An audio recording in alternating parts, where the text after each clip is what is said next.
नमस्कार, आप देख रहे हैं एमपी न्यूज। आपके साथ मैं हूं नम्रता बुंदेला। एमपी न्यूज के खास कार्यक्रम में आपका स्वागत है।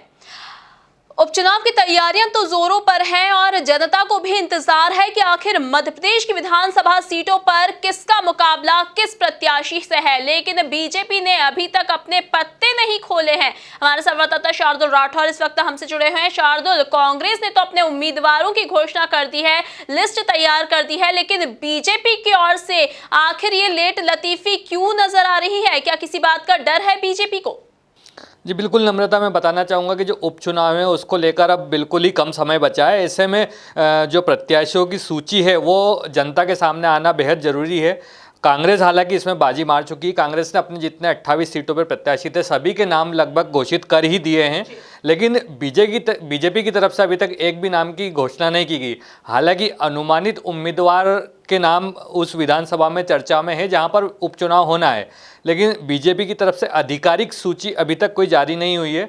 इससे यह भी माना जा सकता है कि कांग्रेस इस बार कॉन्फिडेंस के साथ चुनाव लड़ रही है। मतलब उसने समय से पहले अपने प्रत्याशियों को घोषित करके चुनाव मैदान में उतर चुकी है और अपने आप को कांग्रेस बताना चाह रही है कि हम पूरे कॉन्फिडेंस के साथ चुनाव मैदान में उतरे और इस बार हम जीत रहे हैं। वहीं अगर बीजेपी की तरफ से अगर नामों की घोषणा नहीं हो पा रही है या किसी कारण से उन्होंने सूची जारी नहीं की है, तो इसके पीछे कहीं ना कहीं ये कारण भी माना जा सकता है कि बीजेपी में जो गुटबाजी है उसको उभरने नहीं दें। जो उपचुनाव है उस दौरान बीजेपी की जो गुटबाजी है वो किसी के सामने नहीं आए, या जो फैसला लेना है उसको लेकर जो बड़े नेता हैं बीजेपी के उनमें सामंजस्य नहीं बन पा रहा है कि कौन सी विधानसभा सीट में किसके समर्थक को टिकट देना है। खास तौर पर यहाँ पर सिंधिया समर्थक जो हैं, जो वर्तमान में 14 मंत्री हैं मध्य प्रदेश सरकार में, उनकी किस्मत भी दांव पर लगी है।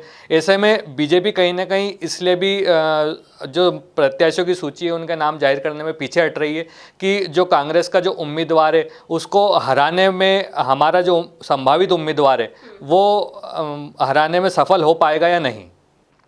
जी बिल्कुल, तो बीजेपी इस बात का इंतजार कर रही है कि कांग्रेस का जो उम्मीदवार है उसको किस उम्मीदवार से आखिर टक्कर दिलवाई जाए। लेकिन शार्दुल, अब तो पूरी लिस्ट तैयार हो गई है, कांग्रेस की ओर से सभी नाम सामने आ चुके हैं, तो फिर बीजेपी अब तक अपने पत्ते क्यों नहीं खोल रही है?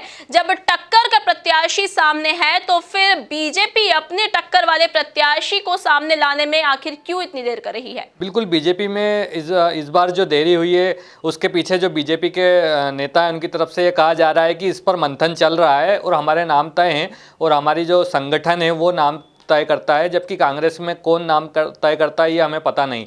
तो ऐसे में बीजेपी की तरफ से जो नामों की लेट लतीफ़ी हो रही है, कहीं ना कहीं वो इस ओर भी इशारा करता है कि जो कांग्रेस के उम्मीदवार हैं वो कहीं ना कहीं मजबूत उम्मीदवार माने जा रहे हैं और उनके सामने ऐसा उम्मीदवार उतारा जाए जो जीत की गारंटी हो। तो बीजेपी कहीं ना कहीं ऐसे चेहरे की तलाश में है जो उपचुनाव में जीत की गारंटी हो। ऐसे चेहरों को, ऐसे कांग्रेस के जो चेहरे हैं, उम्मीदवार हैं, उनके सामने उतारा जाएगा, क्योंकि उपचुनाव जो हैं इस बार जो हैं प्रतिष्ठा के चुनाव हैं। कांग्रेस के लिए भी ये प्रतिष्ठा के चुनाव माने जा रहे हैं और बीजेपी के लिए भी, क्योंकि आने वाले दिनों में जो ये उपचुनाव जीतेगी, जो भी पार्टी ज़्यादा सीटें लाएगी, उसी की सरकार मध्य प्रदेश में बनती दिखाई देगी। जी बिल्कुल, इस बार बीजेपी कोई रिस्क नहीं लेना चाहती है, लेकिन कांग्रेस भी तो कोई रिस्क नहीं लेना चाहती है और दोनों ही पार्टियां अपनी अपनी तरफ से दावे भी कर चुकी हैं कि मध्य प्रदेश की 28 विधानसभा सीटों पर वे ही अपनी जीत दर्ज करवाएंगी। और ये भी कहा जा रहा है कि इस बार का जो उपचुनाव है वो 15 माह वर्सेस 5 माह का चुनाव है। अब देखने वाली बात होगी कि कौन सी पार्टी जनता के बीच में अपना विश्वास जमा पाती है। जैसा कि शार्दुल ने कहा कि ये चुनाव जो है दोनों ही पार्टियों के लिए प्रतिष्ठा का विषय है। अब देखने वाली बात होगी कि 10 नवंबर को जब परिणाम घोषित होंगे तो किसकी प्रतिष्ठा बनी रहती है। ताजा तरीन खबरों के लिए आप बने रहिए हमारे साथ, देखते रहिए एमपी न्यूज। नमस्कार। एमपी की नब्ज, एमपी का हाल, मध्य प्रदेश की हर खबर एमपी न्यूज टीवी के साथ। लगातार खबरों के लिए सब्सक्राइब करें हमारा YouTube channel MP news TV. Latest updates के लिए बेल आइकन दबाना जरा भी न भूलें।